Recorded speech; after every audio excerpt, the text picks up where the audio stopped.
ETF index mutual funds నేర్చుకుని stock మార్కెట్లో రాణించాలనుకుంటున్నారా? వెంటనే ఈ నెంబర్కి కాల్ చేయండి. సుమన్ టీవీ ప్రేక్షకులకు నమస్కారం. ఈ మందడి కృష్ణారెడ్డి ఎనలిస్టు మీతో మాట్లాడుతున్నారు. మైక్రోసాఫ్ట్లో ఏమిటి ఘోరం? ప్రపంచ దిగ్గజ కంపెనీలో ఒకటైనటువంటి మైక్రోసాఫ్ట్ కంపెనీ లే ఆఫ్ ప్రకటించింది. తన ఉద్యోగుల్లో సుమారు 2-3% ఉద్యోగుల్ని తొలగించాలని నిర్ణయించుకుంది. దానివల్ల సుమారు 6,000 మంది ఎంప్లాయీస్ రోడ్డున పడిపోయే పరిస్థితులు ఏర్పడుతున్నాయి. దానికి కంపెనీ చెప్తున్నటువంటి కారణాలు ఏమిటంటే, ఒకటి కరోనా విజృంభించడం, రెండవది తమ నష్టాల నుంచి బారిన ఉన్నాము, ఆ నష్టాలు కాపాడుకోవడానికి కొంతమంది ఉద్యోగులు తప్పక తీయాల్సిన పరిస్థితి ఏర్పడుతుందని చెప్తోంది.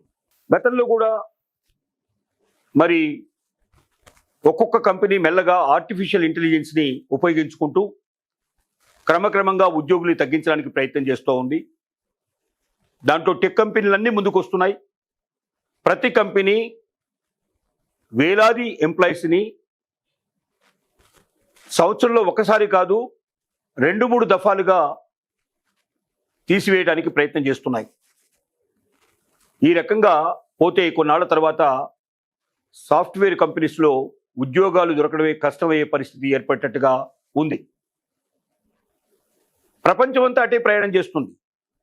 ఎప్పుడైతే ఆర్టిఫిషియల్ ఇంటెలిజెన్స్ యొక్క ఉపయోగాలు పెరిగాయో ఒక్కొక్క కంపెనీ దాన్ని అడాప్ట్ చేసుకోవడం, ఉద్యోగులు చేసే పనిని మరి ఆర్టిఫిషియల్ ఇంటెలిజెన్స్ ద్వారా చేయించుకోవడానికి ప్రయత్నం చేయడం, తద్వారా చాలా తక్కువ ఖర్చుతో ఒక ఉద్యోగుల మీద పెట్టేటువంటి డబ్బు ఒక ఆర్టిఫిషియల్ ఇంటెలిజెన్స్తో పోల్చినట్టయితే ఒక 100 నుంచి 1000 మంది ఉద్యోగుల మీద పెట్టే ఖర్చులో ఒక 10వ వంతు ఖర్చు పెట్టినట్టయితే ఆర్టిఫిషియల్ ఇంటెలిజెన్స్తో అదే పనిని అంతకన్నా బాగా, అంతకన్నా ఎక్యురేట్గా, అంతకన్నా పర్ఫెక్ట్గా చేయించుకోగలిగే అవకాశం కంపెనీలకు దొరికినప్పుడు ఏ కంపెనీ మాత్రం దయాదాక్షిణ్యాలతో ఎక్కువ మంది ఉద్యోగులు పెడతాను, వాళ్ళ జీతభత్యాలు ఇస్తాను, వాళ్ళని పోషిస్తానని చెప్తాయి చెప్పండి?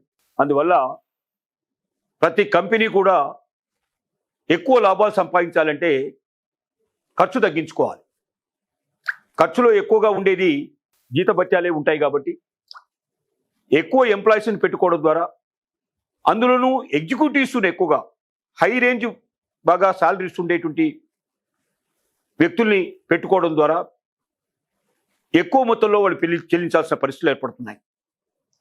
ఈ ఎక్కువ మొత్తంలో చెల్లించడం ద్వారా కంపెనీలకు నష్టాలు వస్తున్నాయనేటువంటి ఒక కొత్త పాట అందుకున్నాయి. కాబట్టి వీలైనంత వరకు అధిక జీతాలు పొందుతున్నటువంటి ఎగ్జిక్యూటివ్స్ని వీలైనంత వదిలించుకోవడానికి ప్రయత్నాలు మొదలయ్యాయి. ఆ తర్వాత సెకండ్ లెవెల్ ఉద్యోగస్తులు కూడా వాళ్ళ ప్రభావం వాళ్ళ మీద ప్రభావం పడుతోంది. ఈ రకంగా చూసినట్టయితే సాఫ్ట్వేర్ కంపెనీలో ఉద్యోగస్తుల యొక్క జీవితాల లోపల భద్రత కరువైపోయింది. చాలామంది సరిగ్గా నిద్రలు పోలేకపోతున్నారు. మా భవిష్యత్తు ఏమిటి, మేము కట్టాల్సినటువంటి ఈఎంఐల పరిస్థితి ఏమిటి, సడన్గా మమ్మల్ని తీసేస్తే మా జీవితం ఏమిటి? ఒక మంచి జీవితాన్ని ఊహించుకొని ఆలోచించుకొని చదువుకునేటప్పుడే నేను ఖచ్చితంగా సాఫ్ట్వేర్ ఉద్యోగం అవుతాననే ఆలోచనతోటి చాలామంది పిల్లలు విద్యార్థి దశ నుంచే కళ్ళకు అంటున్నారు. ఆ కళ్ళకు రూపం తీసుకొచ్చుకోవడానికి అహోరాత్రాలు శ్రమించి మంచి మంచి స్కూల్స్లో, మంచి మంచి కాలేజెస్లో చదువుకొని, వీలైతే విదేశీ విద్యను కూడా పూర్తి చేసుకొని గొప్ప కంపెనీలకు అప్లై చేసుకొని వైట్ కాలర్ జాబ్ చేసుకుంటూ కాలు మీద కాలు వేసుకొని జీవితం అంతా ఆనందంగా సంతోషంగా గడపవచ్చు అనేటువంటి కళల్లో, ఊహల్లో, ఉద్దేశాల్లో ఉన్నవారు ఇప్పటికే కంపెనీలో జాయిన్ అయిపోయి ఇల్లు, కారు, ఫర్నిచరు, పిల్లలకు మంచి మంచి స్కూల్సు, తమకు వచ్చేటువంటి ఆదాయం లోపల హాయిగా ఆనందంగా బతకడానికి, రిచ్గా ఉండడానికి ప్రతి ఒక్కరు ప్రయత్నం చేస్తూ ఉన్నారు. ఈ తరుణంలో ఉద్యోగానికే భద్రత లేదు. నీ ఉద్యోగం తీసేసామంటే వాళ్ళు మళ్ళీ ఇంకెక్కడైనా అప్లై చేసుకుని ఉద్యోగం పొందడం కూడా చాలా కష్టంగా ఉంది. టెక్ కంపెనీస్ అన్నీ ఒకే రకమైన మాట మీద నిలబడుతున్నాయి. అందరూ ఆర్టిఫిషియల్ ఇంటెలిజెన్స్ని ఆశ్రయిస్తున్నారు. తద్వారా లక్షలాది మంది జీవితాల లోపల శూన్యం మిగిలిపోయే పరిస్థితి ఏర్పడుతోంది. పరిస్థితులు తలకిందులయ్యే పరిస్థితులు ఏర్పడుతున్నాయి. ఎంతమంది దీన్ని తట్టుకొని నిలబడుతారో తెలియదు. వెంటనే వాళ్ళంతా కూడా మానసిక నిపుణుల్ని ఆశ్రయించాల్సిన అవసరం ఉంది.